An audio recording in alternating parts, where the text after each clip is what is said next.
Doctor রাজকুমার সমাধিতে গিয়েছিলাম রবিবার দিনে। আমার রুম থেকে 8 মিনিটের দূরত্ব। সময়ের অভাবে কখনো যাওয়া হয়ে ওঠেনি, তাই রবিবার দিনে গিয়েছিলাম। তারপর পুনিত স্যারের সমাধিও রয়েছে।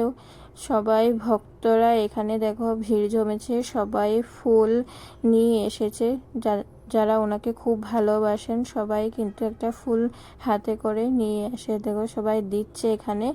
মাম্মাও কিন্তু একটা ফুল নিয়ে এসেছে দেওয়ার জন্য, কিন্তু ওর ফুলটা মধ্যখানে ভেঙে গিয়েছিল। ওর পাপা ঠিক করে দিয়েছে, কিন্তু তারপরেও ফুলটা নেয়নি। তারপরে রয়েছে ডক্টর রাজকুমারের স্ত্রীর সমাধি, পুনিত স্যারের মা। তারপরে রয়েছে ডক্টর রাজকুমারের সমাধি। এখানে ভক্তরা প্রচুর ভিড় করে রোজ আসেন।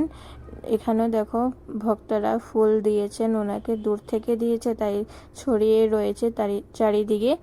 আর এদিকে ডক্টর রাজকুমারের পুরনো দিনের স্মৃতি রয়েছে। পুরনো দিনে কি সিনেমা করেছিলেন, সিনেমার নাম, কত সালে করেছেন।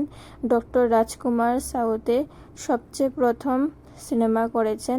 এখানে ডক্টর রাজকুমার, পুনিত স্যার সবাই ঠাকুরের মতোই পূজা করেন। সব দোকানে গেলেই পুনিত স্যারের ফটো, তারপরে ডক্টর রাজকুমারের ফটো, তারা রোজ ফুল দিয়ে আমরা ঠাকুরকে যেভাবে পুজো করি এখানেও ঠিক তাদেরকে এইভাবে ভগবানের মতোই পুজো করেন। তারা খুব সম্মান করেন এখানে।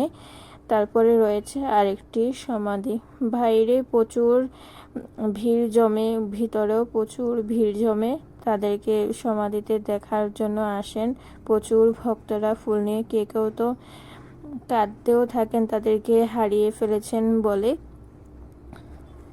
পুনিত স্যারকে আমি একবার দেখেছিলাম, আবার দ্বিতীয়বার দেখব বলে খুব আশা করেছিলাম। আমি বাড়িতে চলে গিয়েছিলাম, কিন্তু ওনাকে খুব তাড়াতাড়ি হারিয়ে ফেলেছি। আমার আর দ্বিতীয়বার ওনাকে দেখা হয়ে ওঠেনি। খুবই খারাপ লাগছিল এখানে যাওয়ার পর।